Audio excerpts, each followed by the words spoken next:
This is the Dzogchen Sunday Lama Jigme Gyatso of the Buddha Joy Meditation School. Welcome to Meditate Like a Jedi. This morning, let us explore why 99% of beginners cannot sit during meditation, after which we will practice group meditation. Let us begin with a bit of the old mythology, shall we? Sturgeon's law reminds us that 90% of everything sucks, including humans, including meditation teachers. Therefore, 90% of meditation teachers, sadly, are rigid, fearful, superstitious, controlling, elitist, cryptic, competitive, and cruel. These are the boneheads who will insist that you are not a true meditator until you've mastered the full lotus position. Hey, that seems swell. Until you actually check the words attributed to the Buddha, where he doesn't teach that at all. His teachings on sitting are vague and concise. Now, that is not necessarily an argument against the full lotus position, but it is not an argument for the full lotus position. So quick like a bunny, I'm going to tap this button over here and highlight the second bit. I'm not sure if this is the right term. I'm calling it archaeology. But when we study, when we examine the most ancient Buddhist statuary, we do not see the full lotus position depicted. What is it instead that we see? The quarter lotus position, wherein one leg rests upon the other, and that the feet are very much like our wrists. Our shins are like our wrists. They have two bones that allow our appendages or extremities to twist. And by twisting the bones, gently twisting the bones of our lower leg, we allow the top of our foot to rest upon either leaves or, in our case, a folded yoga blanket, which protects the crowns of the ankles. So the legs rest upon each other. This is the quarter lotus position we see in the most ancient statuary. And my goal is that by the end of this morning's lesson, it will feel very much possible for you. Now, before we go into the mechanics, I want to continue with the overview, if that's okay. 1, 2, 3.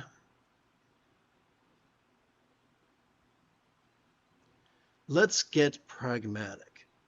We do not sit to look pretty. There are people who would say, yes, you must sit majestically with a faint smile on your face so that others will be drawn to meditation. What are you, a salesman? No, that's not why we do any of this. I have made virtually every conceivable mistake upon the path of enlightenment, so you won't have to. And one of the mistakes I made was thinking it was spiritual to ignore my body's pain signals. Consequently, I've got arthritis now, which is not mandatory and is often avoidable. So when we sit, the key is to sit in as sustainable posture as possible. I once had a teacher who laughed at me and said, anything you do for an hour is going to make you sore and tired. And of course, he was working blue when he said that, but that applies to meditation. It is irrational to expect us to hold one position motionless for an hour without harming our joints. It is totally rational to make subtle adjustments to our posture every 5 or 10 or 15 minutes to make sitting more sustainable. No, Virginia. The purpose of meditation is not to chase trance. That is a lie of patriarchy. The purpose of meditation is to simply cooperate with our autonomic nervous system vulnerably, passively, viscerally, randomly, fleetingly, and therapeutically. That's it. So we sit in a way that is sustainable and that makes it much easier for our body to spontaneously elongate its spine as we inhale and then relax during our exhale. Now that we've covered the overview, let's now explore the rules of thumb. And to do that, I'm going to go to Jumbo Cam and I'm going to spin the camera around. So this could be a bit of a three-ring circus. If you're old enough, think of the Ed Sullivan Show. Think of a variety act on the Ed Sullivan Show. So what I'm going to do is tap button 5. Okay, behind the scenes tour. So hold on to your stomachs. Here comes the spin.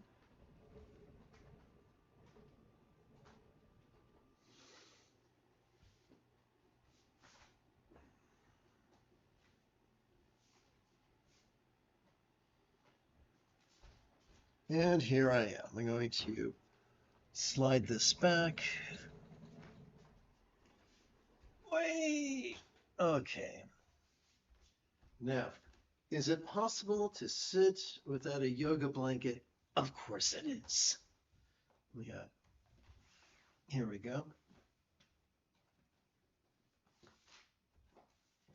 Yes, it is possible to sit without a yoga blanket. However, it can be useful. So that is where I would like to begin. This is a yoga blanket. It is also known as a Mexican yoga blanket. I don't know if that is racist or not. I hope it's not. You can find this online for about 20 bucks. These are wonderful because, let's face it, sitting can be sweaty business, and it's nice to wash this at least once a week. So let's explore how to fold it. For that, I'm going to stand up. So I'm wearing compression shorts under my shanta or lower robes. So have no fear, I will not be flashing you. So here is a yoga blanket. Let's fold it widthwise so that its dimensions are reminiscent of a yoga blanket. Now let's fold it once lengthwise and a second time lengthwise. You'll notice that one edge is messy and the other edge is blunt.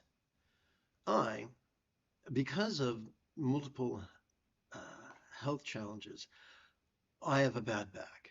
And so when I sit, I can't strap on a heating pad. So I sit next to a space heater. So I don't want these thin bits to ignite. So I always put the blunt side facing the space heater.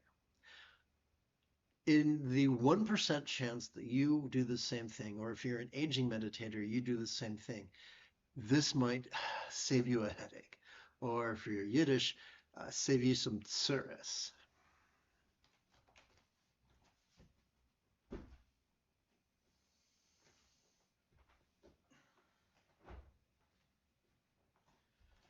So I'm not going to teach you how to sit in the full lotus posture. We already explored the folly of that.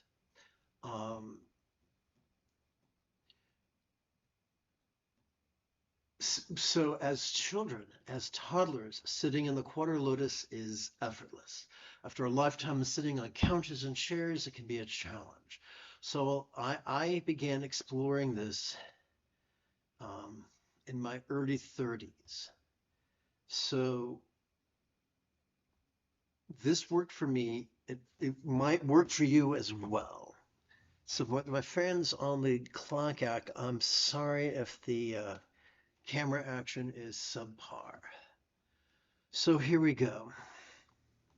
Consider, if you will, the human wrist. The upper arm has one bone, the humerus. The lower arm has two bones, the ulnus and the radial. They actually can twist. Because those bones can twist, so can our hand. Something very similar occurs with our legs. Yes, we have a femur, but we also have a tibia and a fibia. And those bad boys can twist to a much lesser degree.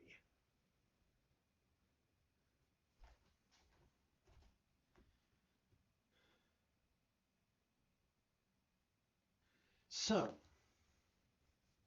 many people complain that when they try to sit in meditation, they're grinding the bony protrusions or crowns of their ankles into the floor, into the yoga blanket. And of course that's uncomfortable. We have evolved to feel pain when bone touches something hard. That's not because we are hedonistic. It's not because we're self-centered. It is a survival mechanism because broken bones do not necessarily seldom to contribute to longevity, especially 300,000 years ago. So,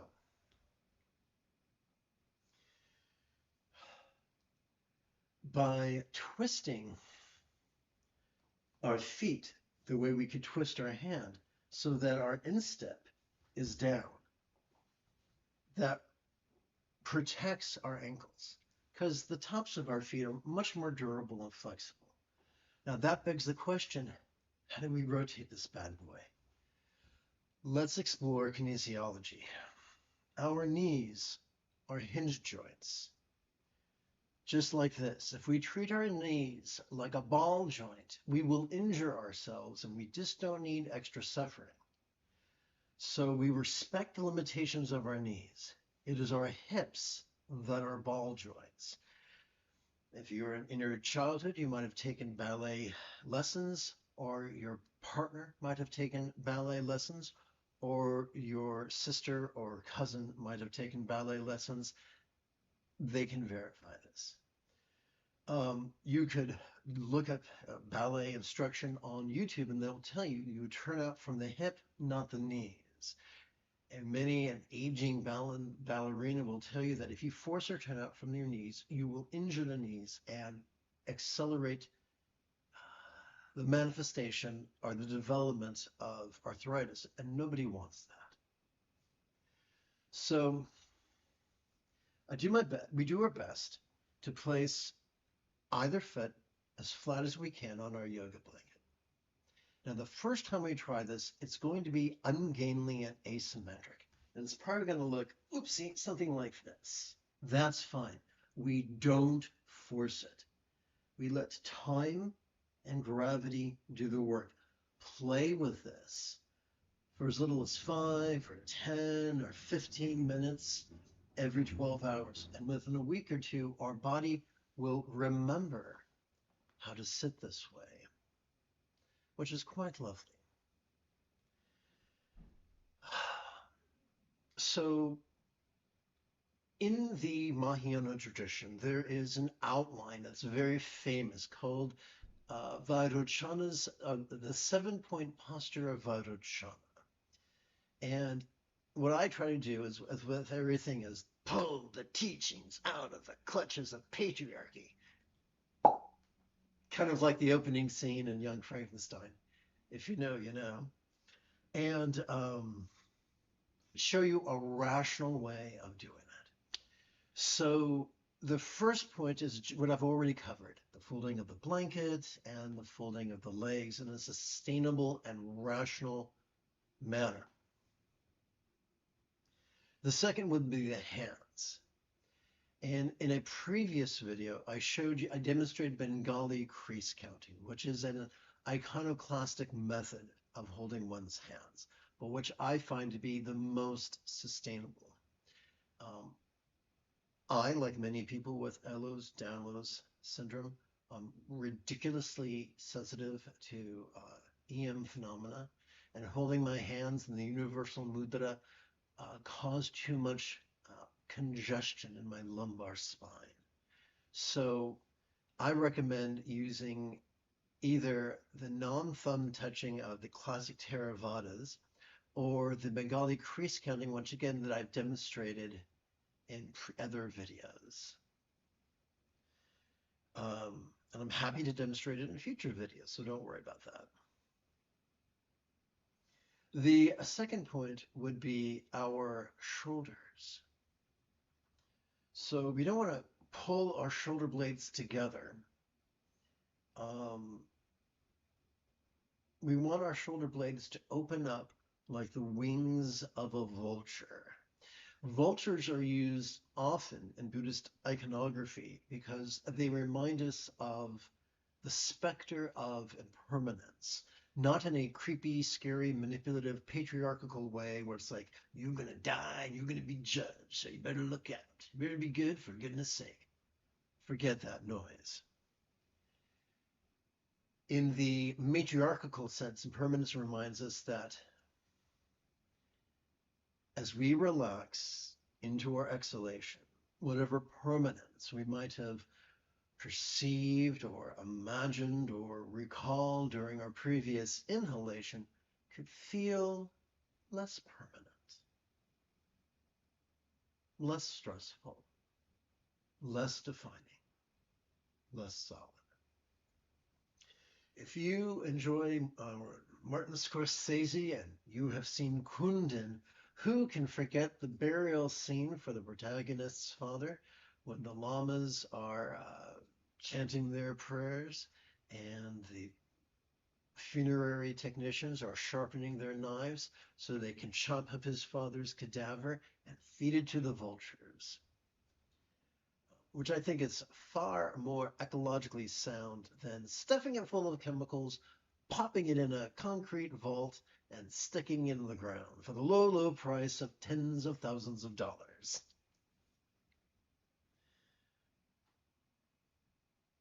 So we were talking about vultures, and we're talking about our scapula, also known as our shoulder blades. So I began my meditative journey studying for both simultaneously yoga and Qigong, Indian yoga, Chinese Qigong. And what I've learned is that we can control the art of controlling the angle of our scapula is a study in subtlety, the pitch of our pelvis, the pitch of our head. These things influence our spine. As a little boy, my stepfather took the family out to a local lake. We rented an aluminum boat with an outboard motor. And when he got bored of steering the boat, he had me sit next to the outboard motor. He taught me how to steer it. And he told me to point the bow between these two geological points. And he told me, when the nose gets too far to this point, adjust it this way. Nose gets too far to that point, adjust it that way. And I took it very seriously with the seriousness of an autistic child. And that was my experience with navigation. Navigation is a study of micro adjustments. The need for an adjustment is not an indictment. The number of variables at play are astronomical. Anyone who tells you otherwise is ill-informed or deceitful. Therefore, since there are so many variables at play all the time affecting everything, to expect to not have to make little teeny course corrections is an exercise in futility. So we've talked about legs and hands and shoulder blades. All right, that's 3. Let's talk about 4 would be the tongue. So some people get really, really, really uptight. Let's take a casual approach. There's no one magical spot on the roof of your mouth to stick your tongue. However, it can be helpful to put either the tip of your tongue or the middle bit of your tongue, if you're into mewing, upon the roof of your mouth. And the rule of thumb is lips closed, but teeth do not touch. There is a very popular Dzogchen teacher says, but what if you have a stuffy nose? Train yourself to meditate with your mouth open. Well, if you have a stuffy nose, you can always throw in the mix of meditating with your mouth open. However, if you are ill, sitting is athletic. Give yourself permission to slouch or rest or lie down or just, watch kitty cat videos on YouTube until you feel better. One of the most important things, 50% of the Buddha's Eightfold Path pertains to loving kindness. And that applies to everyone, including our body and our mind. And so when we're sick, when we have hay fever, and we don't feel as robust, don't force yourself. This is not a time to be a neurotic, guilt-ridden Jew like this guy. Exercise the courage to rest. So we've talked about the mouth. Let's talk about, there's a wonderful Zen tradition that says once you've got your legs in position,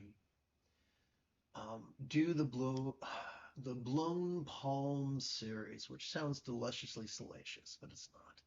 So you just rocking forward, back, and side to side, and twist, and you're not trying to stretch your range of motion. You're just helping your body find equilibrium. There are some people would say that if your posture isn't perfect, you have failed. No. There's some people say we must concentrate upon our body. No. Concentration exhausts both our medial as well as dorsolateral prefrontal cortex, which can induce us to present with symptoms of depression, no less trigger our amygdala, the seat of anxiety and aggression, which doesn't sound like a productive meditation session. Instead of relying upon the front of the brain to originally concentrate, we rely upon the middle bit of our spinal cord to notice, vulnerably, passively, viscerally, randomly, and fleetingly. Sometimes we'll notice our posture and we will experience the spontaneous impulse to correct it. Other times we won't.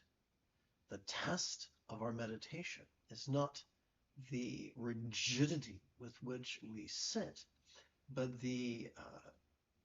our ability of our choices and utterances and deeds to flow not from contrived calculations nor from wild scatteriness, but from love's deeply centered spontaneity, which is a fringe benefit of simply cooperating with our middle spinal cord to notice, and the extremes of our spinal cord to relax. And don't worry, the neuroscience of mindfulness and meditation is a subject for a previous and a future live stream.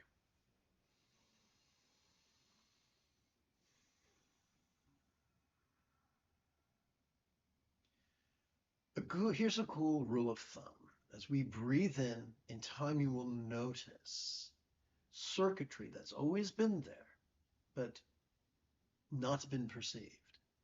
Circuitry that causes us to feel the impulse to lengthen our spine as we breathe in and rest as we breathe out. Just as our lungs articulate with the inhalation and the exhalation, to a lesser degree, so does our spine. Or at least that's how it seems to be. That's how the motion correlates. Excuse me. Let's talk about a controversial issue. What are you going to do with your eyes? So once again, if you are on the path of religious patriarchy, you're going to be super, super rigid, super, super cranky, and peace will never experience, you won't experience it. The only way to be a happy camper is to traverse the path of spiritual matriarchy, which is profoundly flexible, is it not? Let us exercise the courage of listening to our bodies. Sometimes we will feel the need to tighten our eyes closed, other times to close them softly and gently, other times to hold them at half-mast, other times to open them wide. Sometimes we will experience the need to gaze, to maintain perfect posture with our face perpendicular to the floor, and yet our eyes rolling up to gaze upon the sky or gaze at the horizon or gaze at the earth. Once again, in the Bon shamanistic tradition of Tibet, there are some teachers who are very, very rigid about that. And they even attribute it to Dzogchen. Well, they might attribute it to the present experience of Dzogchen. If we go all the way back to the Swat Valley of Odiyana, present-day Pakistan, and we were to confer with the great Buddhist reformer Prahe Vajra, whom the Tibetans refer to as Garab Dorje, he did not teach anything about eye gazing at all. He did not. And you might say, "Ooh, that's because it's a sacred teaching." No, it's because it's a shamanistic teaching of Tibet that insinuated itself into the Buddhist teachings, not unlike the way, quote unquote, European paganism insinuated itself into Catholicism. And that's a wonderful discussion for a future time. But the thing is this: the greatest luminaries were not uptight. They were groovy. They were not like grumpy Mace Windu. They were like groovy Qui-Gon Jinn. They were not like the Big Lebowski. They were more like the dude. So we can take a very relaxed, mellow approach to sitting and working with our shoulder blades, and working with our spine, and working with our mouth, and working with our eyes. We weren't born knowing how to walk. That was a learned skill. Let us give ourselves permission to have a learning curve with everything we do. I once dated an individual who suffered from a borderline personality disorder. And whenever she would try something new, she would have a complete meltdown because it wasn't done perfectly.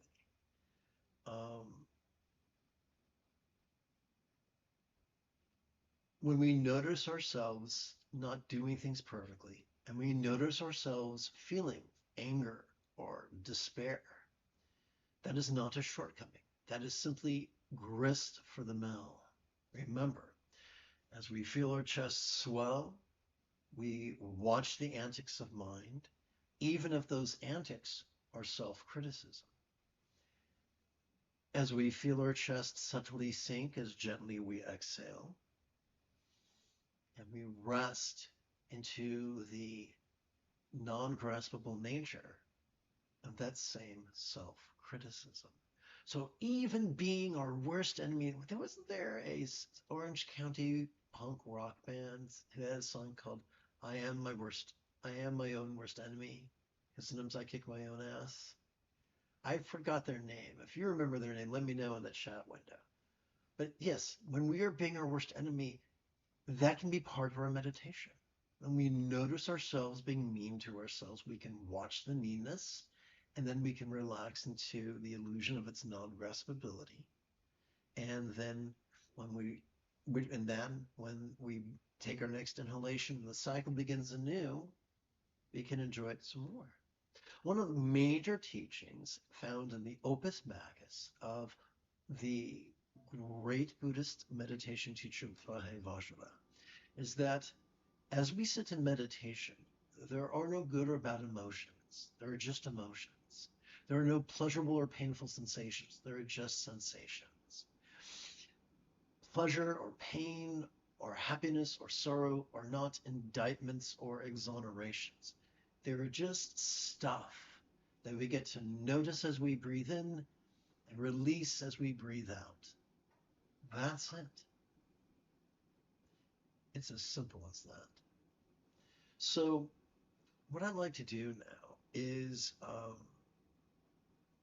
this is the point in the live stream where I create a break for the students who will be watching the excerpt on the Tube app, and then I continue meditating for everybody else who wants to practice group meditation.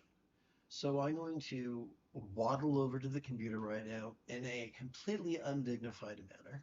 Wait. Yiddish is optional. Woof, here we go. Okay, here we go.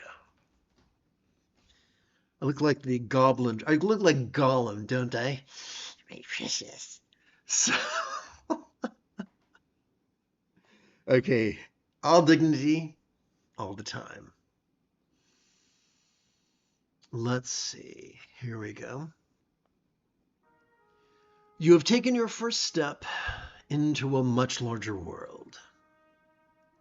If you feel that I have earned it, you could give this live stream a thumbs up.